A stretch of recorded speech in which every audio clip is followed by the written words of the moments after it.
नमस्कार। दूरदर्शन के सभी दर्शकों का हार्दिक स्वागत है, अभिनंदन है। सामान्यतः ये कहा जाता है कि राजनीति में सत्ता प्राप्ति के लिए संगठन को तैयार किया जाता है, अनेक प्रयत्न किए जाते हैं और संगठन को मजबूत किया जाता है। दूसरे शब्दों में हम कहें तो ऐसा भी कहा जा सकता है कि सत्ता के लिए संगठन को तैयार किया जाता है और सत्ता के लिए संगठन।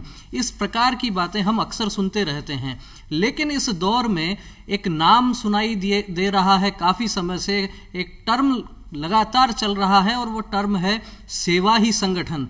इस दौर में जब बात केवल सत्ता और राजनीति तक सीमित हो जाती है, उस दौर में संगठन को सेवा का पर्याय बनाने के लिए यदि कोई कार्यक्रम चलाए जाते हैं तो निश्चित रूप से हम कह सकते हैं कि भारतीय राजनीति की दशा और दिशा दोनों बदल रही हैं। जी हाँ, वर्तमान संदर्भ में राजनीति की दशा और दिशा, इस विषय पर चर्चा करने के लिए आज हमारे स्टूडियो में पधारे हैं डॉक्टर सतीश जी पूनिया। डॉक्टर सतीश जी पूनिया, आपका बहुत बहुत स्वागत है। जी धन्यवाद। डॉक्टर सतीश जी पूनिया भारतीय जनता पार्टी राजस्थान प्रदेश के अध्यक्ष हैं और आज हम इनसे चर्चा करेंगे सेवा ही संगठन, इस विषय के साथ साथ किस प्रकार से राजनीति की दशा और दिशा इन दिनों कुछ अलग स्वरूप ले रही है। सबसे पहले आपसे जानकारी ये चाहेंगे कि सेवा ही संगठन, जो नाम काफी समय से सुना जा रहा है, आखिर क्या इस सेवा ही संगठन, इस कार्यक्रम के अंतर्गत किस प्रकार के कार्यक्रम किए जा रहे हैं और क्या इसमें कहीं सत्ता जो है वो पीछे रह गई है?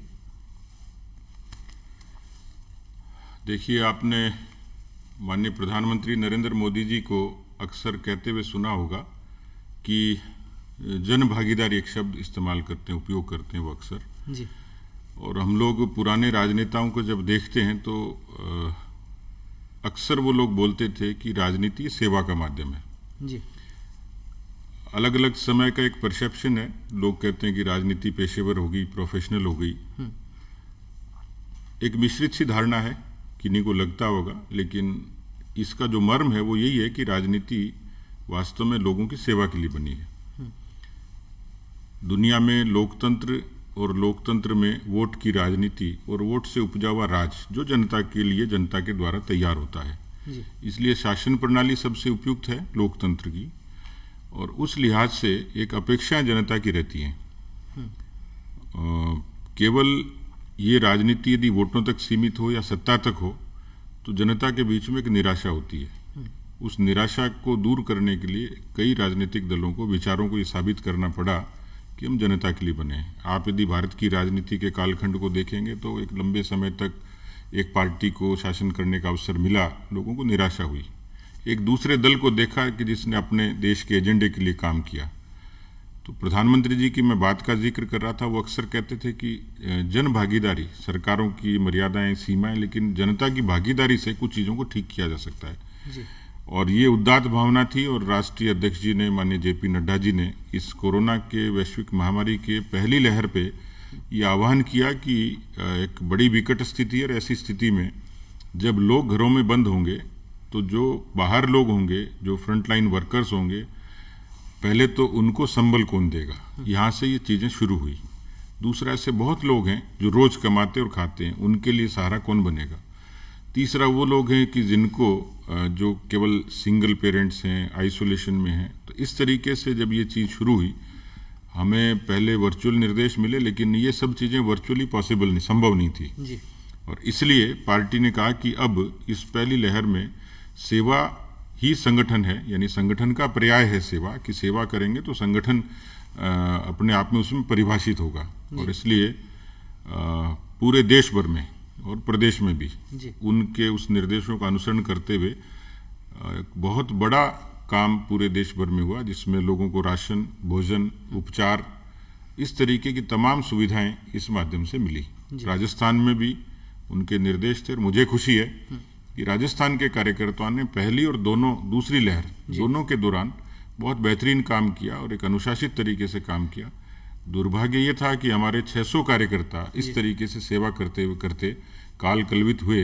ये अफसोस जरूर है, लेकिन सेवा का राजनीति के माध्यम से किस तरीके से लोगों की सेवा की जा सकती है, जन सेवा की जा सकती है, उसी का एक कारक था सेवा ही संगठन। तो सेवा ही संगठन वैसे तो पूरे देश भर में ये कार्यक्रम चले हैं, पर आपसे जानना ये चाहेंगे कि देश भर में जो कार्यक्रम चले हैं क्या उनके इतर राजस्थान प्रदेश में कोई विशेष कार्यक्रम भी आपने तय किए? जी बिल्कुल, जब दूसरी पहली लहर आई जी तब भी हम लोगों ने एक हेल्पलाइन शुरू की। उस हेल्पलाइन पे उस समय पहली लहर में क्योंकि राशन की और भोजन की ज़रूरतें ज़्यादा होती थी, तो हमारे जनप्रतिनिधियों ने, पार्टी ने भी लोगों के दरवाजे तक खाना कैसे पहुंचे इसके लिए जो अलग अलग तरीके की वैन्स थी राशन के लिए उन्होंने किया। लेकिन हेल्पलाइन जो थी वो बहुत अच्छे तरीके से चली। जो कॉल्स आती थी उसमें लगभग 90% समस्याओं का निस्तारण होता था। ये जो दूसरी लहर आई उसमें एक बड़ी चुनौती थी क्योंकि संक्रमण की घातक बहुत थी, उसकी इंटेंसिटी ज़्यादा थी, बड़ा घातक संक्रमण था। ऐसे अवसर पे किस तरीके से लोगों की समस्याओं को सुने और उसका समाधान करें। जी तो इस बार की जो हमारी हेल्पलाइन थी वो ज़्यादा इफेक्टिव थी और 1 लाख से भी ज़्यादा लोगों की कॉल रिसीव की और उसका डिस्पोजल किया। लगभग 80-85 हज़ार लोगों को रिलीफ उसके माध्यम से दी। जी लेकिन उल्लेखनीय जो चीज़ थी वो थी BJYM केयर्स, युवा मोर्चे का ट्विटर का हैशटैग कैंपेन, जिसमें जिसने भी ट्वीट किया और जिसने टैग किया उसको हम लोगों ने अप्रोच की। जी और इस नाते हमारा जो भारतीय जनता युवा मोर्चा है पार्टी का, उसने इस हैशटैग के माध्यम से रिलीफ का बड़ा काम किया जिसकी चर्चा देश भर में हुई। तो आपने जिस प्रकार से अभी चर्चा की कि युवा मोर्चा ने बहुत उल्लेखनीय कार्य किए, सामान्यतः राजस्थान की राजनीति में ये कहा जाता है कि डॉक्टर सतीश पूनिया बहुत अनुभव लेने के बाद में प्रदेश अध्यक्ष बने हैं, 4 बार महामंत्री बने हैं, अनेक जिम्मेदारियों का निर्वहन किया है। तो विश्लेषक ये भी कहते हैं कि इनके काम करने का तरीका कुछ अलग है। तो आपने जो मोर्चे और प्रकोष्ठों का जो गठन किया है उसमें क्या कुछ अलग किया है, क्या कुछ नया करने का प्रयास आपने किया? देखिए, मोर्चों को आमतौर पर ये माना जाता है कि पार्टी के अग्रिम संगठन है, हरावल दस्ते, और इनकी अपनी भूमिका है। लेकिन संगठन की मोर्चों की रचना जिलों तक सीमित थी। अब हमने उसको बहुत नीचे तक ले जाने की कोशिश की है। पहली बात तो संगठनात्मक तौर पर। दूसरा, हर मोर्चे की, जैसे हमने कहा, आपने कहा सेवाई संगठन, तो मोर्चों की भी सामाजिक भूमिका और ज़्यादा मुखर हो और जिस समुदाय का प्रतिनिधित्व मोर्चे करते हैं, उदाहरण के तौर पर किसान मोर्चा है, नौजवान है, महिला मोर्चा है, तो उनमें सब में उनकी अपनी अपनी भूमिका कैसे मुखर हो। और इसलिए हमने मोर्चों को भी इसी तरीके से ग्रूम किया, इसी तरीके से तैयार किया कि वो राजनीतिक तौर पर भी संगठनात्मक ढांचे को और ज़्यादा मजबूत करें। उदाहरण के तौर पर हमारी कोशिश है कि हम पार्टी में अपने बूथ के स्ट्रक्चर को और मजबूत करें। तो एक सोशल इंजीनियरिंग जो बूथ पे खड़ी होगी वो मोर्चों के माध्यम से होगी। महिला होगा, अनुसूचित जाति के लोग होंगे, जनजाति के लोग होंगे, अन्य पिछड़ा वर्ग के होंगे, नौजवान होंगे, IT के लोग होंगे। तो इन मोर्चों को भी हमने सोशल मीडिया और IT के प्लेटफॉर्म पर और ज़्यादा मजबूत करने के लिए भी हमने एक विशेष इस पर कोशिश की है कि मोर्चों को भी सोशल मीडिया के जरिए और ज़्यादा एक्सपोजर मिले। जी तो कुल मिलाकर मोर्चों की भूमिका संगठनात्मक भी और राजनीतिक तौर पर और ज़्यादा मुखर हो, ये हमारी कोशिश है। तो संगठनात्मक कार्यों में मोर्चों की और प्रकोष्ठों की भूमिका और मुखर हो और अधिक प्रभावी हो, इस विचार के साथ डॉक्टर सतीश पूनिया संगठन को आगे लेकर काम कर रहे हैं। लेकिन चर्चा आपसे ये भी करना चाहेंगे कि जिस प्रकार से केंद्र में जो मोदी सरकार है, 7 वर्ष उस सरकार को हो गए हैं, क्या लगता है क्या कुछ नई नीतियां लोगों को राहत देने के लिए पिछले दिनों आई हैं? क्योंकि लगभग 1.5 वर्ष का समय जिस प्रकार से केवल भारत ही नहीं अपितु पूरा विश्व उससे प्रभावित रहा है, इस दौर में क्या कुछ नया सोचा गया है केंद्र सरकार के द्वारा? देखिए, एक बड़ी चुनौती तो ये थी, बड़ा देश, बड़ी चुनौतियां, बड़ी आबादी, और देश में जो पिछली जो परंपरागत राजनीति रही जिसमें स्लोगन्स ज़्यादा थे जी। और कहीं न कहीं सत्ता प्राप्ति के लिए इमोशंस का भी काम लिया गया। लेकिन जो उम्मीदों पर सत्ता आई वो 2014 में प्रधानमंत्री जी के नेतृत्व में देश की राजनीति में एक बदलाव आया। भ्रष्टाचार के खिलाफ, अराजकता, जो तमाम इस तरीके के बुनियादी विकास और सैद्धांतिक मुद्दों का समाधान। तो एक बड़ी चुनौती थी कि राम मंदिर का क्या होगा, अनुच्छेद 370 का क्या होगा, क्योंकि ये कोर इश्यूज थे जिस पर देश की जनता न्याय चाहती थी। जी। दूसरी तरफ वो तबका था जिसके बैंक्स में खाते नहीं थे, जिनको बैंक के दरवाजे का पता नहीं था, लोगों को ये लकड़ियां जला के और धुएं से रूबरू होना पड़ता था। तो ऐसे बहुत सारी ऐसी चीजें थी जो बुनियादी तौर पर भी जिसमें बदलाव नहीं आया था। मोदी जी के आने के बाद में एक 14 से इस 19 की सरकार के कालखंड में, और उसके थोड़ा आगे चलेंगे तो भी इन 7 वर्षों में देश में एक तो बुनियादी बदलाव आया, जिसमें शौचालय से लेके जनधन, उज्ज्वला, आयुष्मान, ये तमाम इस तरीके की योजनाएं थी जिन्होंने नीचे लोगों का जीवन बदला। और दूसरी वो योजनाएं थी, दूसरी वो फैसले थे जिससे लोगों का स्वाभिमान बढ़ा।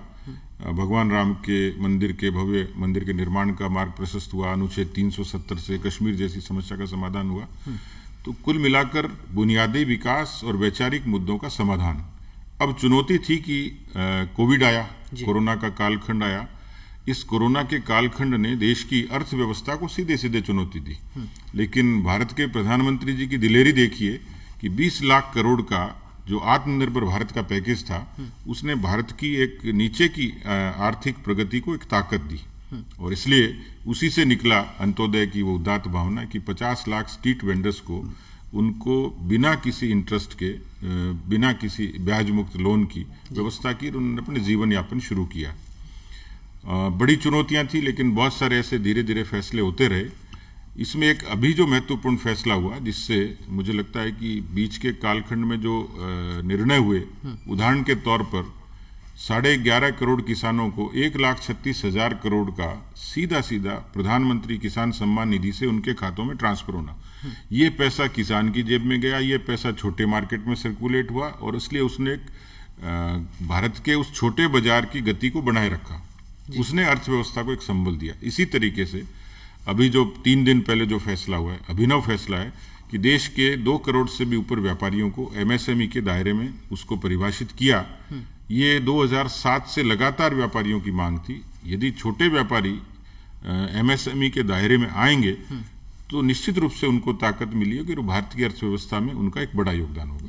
अभी हाल ही में केंद्र सरकार ने सहकार से समृद्धि की भावना को आगे बढ़ाते हुए सहकारिता मंत्रालय का भी गठन किया है। क्या लगता है इसके माध्यम से कहाँ तक केंद्र सरकार पहुंचने वाली है? किन योजनाओं को ले जाना चाह रही है सहकारिता के माध्यम से? देखिए, सब एक के लिए और एक सब के लिए सहकार का एक पंचलाइन है। और पंचायती राज और शहरी निकाय, उसके बाद एक तीसरा बड़ा सेक्टर है सहकारी सेक्टर। यदि इससे भी आगे जाएंगे तो कई प्रदेशों ने, गुजरात, महाराष्ट्र, इन्होंने सहकारी क्षेत्र में बड़े अभिनव प्रयोग किए और सफल भी हुए।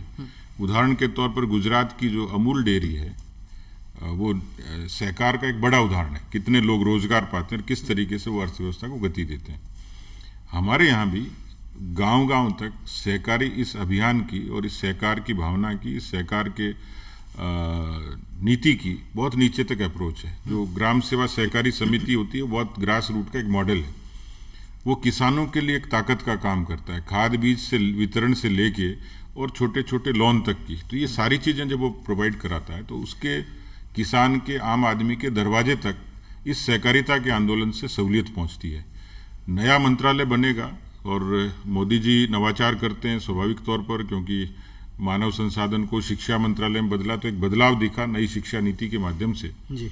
इसलिए पंचायती राज और शहरी निकायों के बाद जो सहकारिता है, ये एक बड़ा सेक्टर है। उसमें मंत्रालय अलग बनेगा, अलग से नीतियां बनेंगी और उसमें एक अच्छे बजट का समावेश होगा। तो मुझे लगता है कि भारत के ग्रामीण अर्थव्यवस्था को एक ताकत देगा ये सहकारी मंत्रालय। क्या आपका ऐसा भी मानना है कि देश की अर्थव्यवस्था को लेकर जिस प्रकार से अर्थशास्त्री जो टिप्पणियां कर रहे हैं, जो बयान उनके आ रहे हैं, उन स्थितियों को संभालने में भी क्या ये नया मंत्रालय क्या प्रभावी साबित होने वाला है? निश्चित ही, जैसे मैंने कहा कि सहकारिता एक ऐसा क्षेत्र है, वो बहुत नीचे तक व्यापक है और वो ग्रामीण अर्थव्यवस्था को ताकत देगा। और स्वाभाविक तौर पर हमारी जो पारंपरिक अर्थव्यवस्था है वो ग्रास रूट से चलती है। छोटा व्यक्ति, आम आदमी, छोटा बाजार और वहाँ की ज़रूरतें पूरी करते हुए वो पैसा जब बाजार में आता है तो इस देश की अर्थव्यवस्था का चक्र घूमता है। सहकारिता के माध्यम से ये और भी आसान हो जाता है कि इसको यदि और व्यापक बनाएंगे, इसको और ज़्यादा संबल देंगे तो मुझे लगता है कि अपने आप में एक बड़ी ताकत बनेगी। तो ये तो बात हुई केंद्र सरकार की योजनाओं की, जिस प्रकार से आम जन को ध्यान में रखकर योजनाएं बना रहे हैं। प्रदेश में कांग्रेस की सरकार है और कांग्रेस की सरकार भी कहिए या पूरे देश की सरकारें ही कोरोना से भी जूझ रही हैं। इन परिस्थितियों में प्रदेश की सरकार के कामकाज को लेकर क्या कहना चाहेंगे? देखिए, मेरा अपना लगभग 90 के बाद का अनुभव है और मैं इलेक्टोरल पॉलिटिक्स में थोड़ा देर से आया, लेकिन उससे पहले संगठन का काम करते करते राजनीतिक रूप से गतिविधियों को जब मैं ऑब्जर्व करता हूँ, राजनेताओं को भी, राजनीतिक दलों को भी, सरकारों को भी जी। एक निरपेक्ष आकलन में बिना किसी टाइटल के भी करूं कि मैं किसी एक सियासी दल का अध्यक्ष हूं, इसके विपरीत यदि मैं एक आम आदमी की तरह कोई एनालिसिस करूंगा तो इतिहास की राजस्थान की अब तक की सबसे विफल सरकार है, सबसे अराजक सरकार है, सबसे भ्रष्ट सरकार है। और जो सीक्वेंस में देखेंगे 3 कोर ऐसे मुद्दे हैं जिन पर सीधे सीधे राजस्थान के व्यक्ति की धारणा बिल्कुल विपरीत है। अपराध यानी कानून व्यवस्था जी, भ्रष्टाचार और बेरोजगारी। यदि इनका पूरा लेखा जोखा करेंगे, इस कार्यक्रम के समय की मर्यादा है, लेकिन मैं ये मानता हूं कि इस पूरे कालखंड में आजादी के बाद किसी प्रदेश की सबसे निकृष्ट सरकार है जो हर मोर्चे पर पूरे तरीके से विफल है।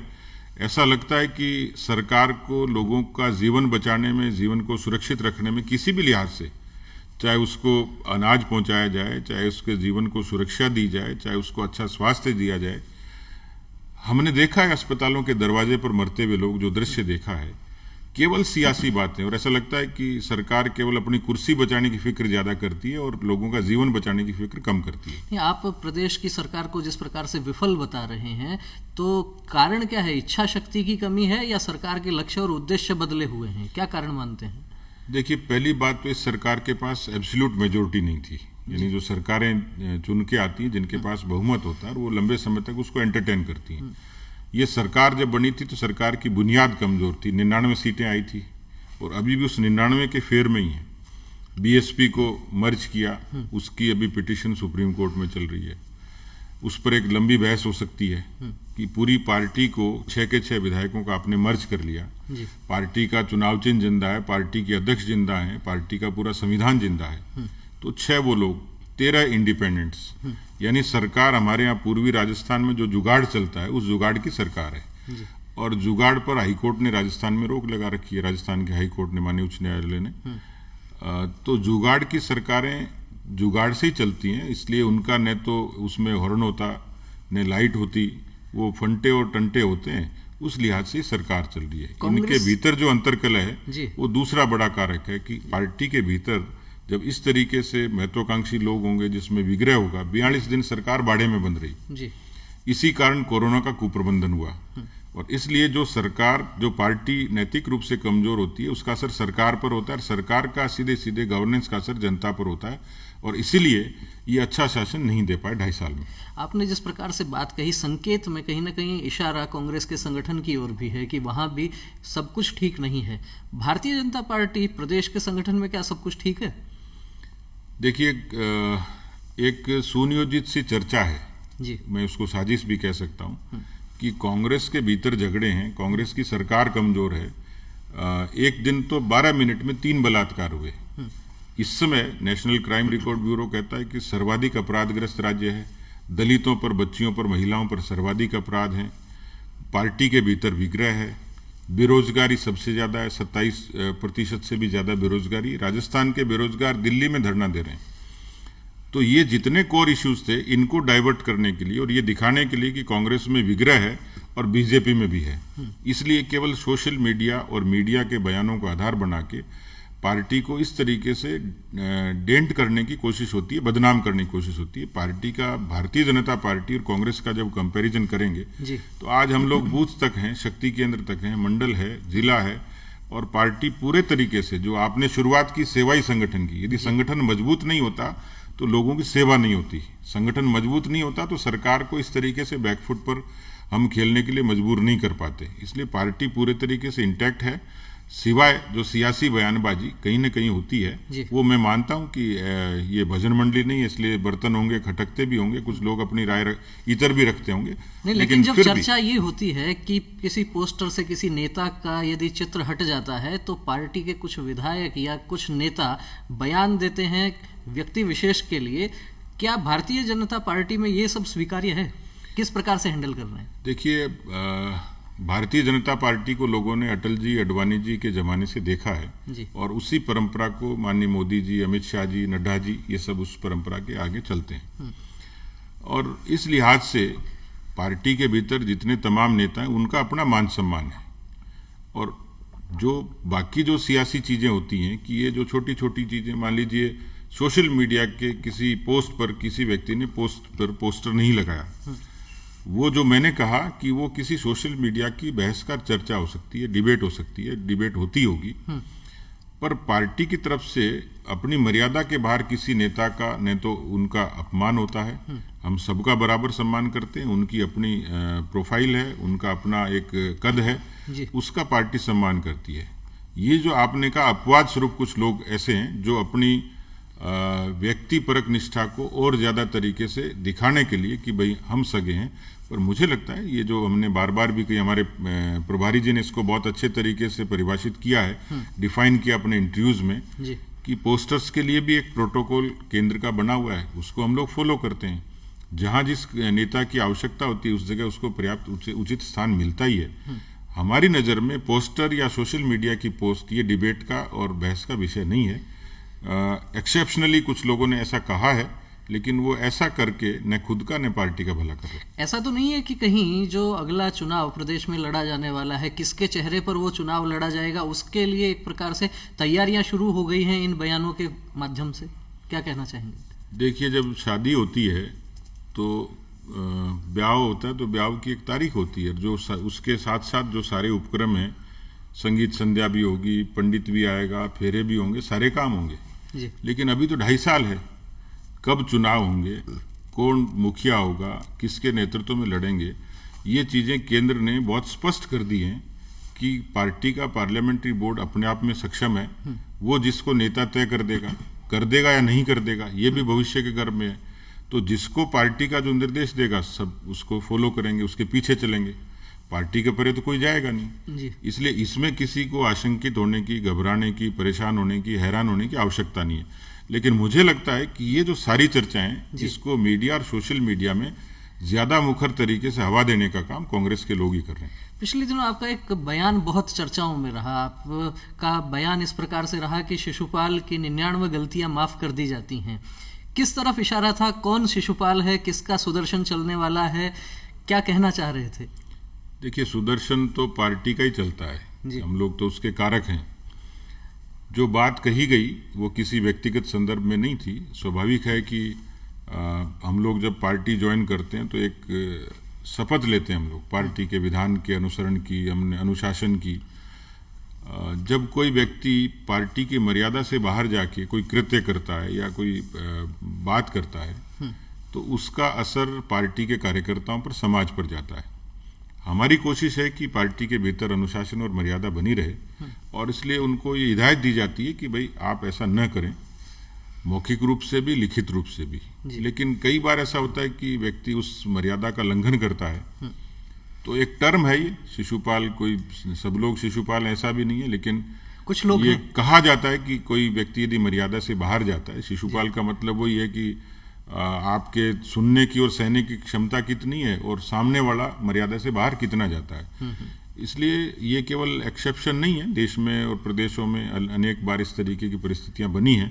लोग पार्टी से बाहर भी गए, पार्टी के भीतर भी आए हैं, लेकिन तात्कालिक रूप से पार्टी के लोगों को, कार्यकर्ताओं को, जनप्रतिनिधियों को पार्टी की मर्यादा का पालन करना चाहिए। तो क्या ये समझा जाना चाहिए कि जिस प्रकार से बयान दिए जा रहे हैं, सहने की भी सीमा होती है, सागर में भी ज्वाला सोती है।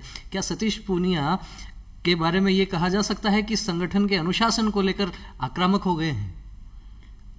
नहीं, मैं अकेला आक्रामक नहीं हूँ। पार्टी का संविधान ये ताकत देता है और जो पार्टी के बाकी लोग भी हैं, सब लोग मिलकर फैसला करते हैं जी। हमारी किसी से कोई व्यक्तिगत जातीय विद्वेष नहीं है, लेकिन स्वाभाविक तौर पर राजनीति में काम करते हैं तो पार्टी के अंदर डिसिप्लिन बना रहे जी। वो मेरी नैतिक जिम्मेवारी है। और उस लिहाज से जब कोई ऐसी बात होती है तो उस पर एक्शन हो जिससे दूसरे कार्यकर्ताओं को भी एक नसीहत भी मिलती है, उनका मनोबल भी बढ़ता है कि पार्टी के भीतर इस तरीके की बातों को संज्ञान में लिया जाता है। तो पार्टी के भीतर इन बातों का भी संज्ञान लिया जाता है और अनुशासन सर्वोपरि है, उसके लिए निरंतर काम करने के लिए डॉक्टर सतीश पूनिया का कहना है कि पार्टी के संविधान के अनुसार ही वे काम कर रहे हैं। कार्यक्रम हमारा अंतिम चरण में है। आपसे जानना ये चाहेंगे कि जिस प्रकार से प्रदेश अध्यक्ष की जिम्मेदारी है, बड़ी जिम्मेदारी है, पूरे प्रदेश में प्रवास भी होते होंगे, लेकिन चूंकि आप आमेर से विधायक भी हैं, किस प्रकार से समन्वय बना पाते हैं आमेर की जनता में? जिस प्रकार से आप पहले जाते रहे हैं, समय पहले के मुकाबले तो कम हो गया होगा, लेकिन फिर भी किस प्रकार से संभाल पाते हैं? देखिए, मेरी प्राथमिकता आमेर है और मैं केवल उसको एक विधानसभा क्षेत्र की तरह नहीं, परिवार की तरह मानता हूँ। और जब चुनाव लड़ा था, चुनाव हारा तब भी और जीता तब भी मैंने एक व्यवस्थित व्यवस्था रखी है कि सुबह 2 घंटे लगातार जनसुनवाई होती है जिसमें पार्टी के वर्कर, आम जनता समस्या लेके आती है, मैं उसका समाधान की पूरी कोशिश करता हूँ। जी। मुझे जब भी समय मिलता है मेरी प्राथमिकता रहती है कि मैं अपने क्षेत्र में जाऊँ। इसलिए कई बार लोग मजाक भी करते हैं कि आप केवल एक क्षेत्र के विधायक नहीं है, पूरे राजस्थान के अध्यक्ष हैं। जी। लेकिन मेरा मन लगता है और मेरी प्राथमिकता है। इस पूरे कोरोना की सेकेंड वेव की इंटेंसिटी थी तो भी मैं लगातार 3 बार विजिट हमारे सारे हॉस्पिटल्स की, सारे सीएचसी की, सब पीएचसी की, और तमाम लोगों को एक संबल देने के लिए जो किया जा सकता था वो किया। आज एक अच्छी सीएचसी पीएचसी हमारे यहाँ चल रही हैं, लगभग 14 के करीब, जिसमें लोगों को रिलीफ मिलती है। राशन और भोजन के लिए एक व्यवस्थित व्यवस्था है। बूथ के जो अध्यक्ष हैं उनको एम्पावर किया हुआ है कि आपको कभी भी किसी भी तरीके की आवश्यकता रहे तो मैं बराबर कनेक्ट हूँ। और मेरी इन सारी व्यस्तताओं के बाद भी मेरी प्राथमिकता आमेर ही, आमेर के लिए मैं जितना कर पाऊँ ये मेरा सौभाग्य होगा। तो डॉक्टर सतीश पूनिया का यह कहना है कि आमेर के लिए जितना कर पाएं वो उनका सौभाग्य है। प्रदेश अध्यक्ष की जिम्मेदारी होने के साथ साथ आमेर को जिस प्रकार से उन्होंने परिवार माना है, अधिकतम समय वहां देने का भी प्रयास करते हैं। और इस चर्चा में सेवा ही संगठन, इस विषय पर भी चर्चा हुई, साथ ही चर्चा हुई केंद्र सरकार की लोक कल्याणकारी नीतियों पर और प्रदेश की सरकार के कामकाज की भी समीक्षा हुई। और कांग्रेस के साथ साथ भारतीय जनता पार्टी के संगठन में जो कुछ चल रहा है, जो दशा और दिशा भारतीय राजनीति की, राजस्थान की राजनीति की वर्तमान संदर्भों में चल रही है, उस पर भी बहुत बेबाकी से डॉक्टर सतीश पूनिया जी ने अपने विचार रखे। डॉक्टर सतीश पूनिया जी, आप हमारे स्टूडियो में आए, बहुत सहजता से और बेबाकी से आपने सवालों के जवाब दिए। आपका बहुत बहुत धन्यवाद। नमस्कार।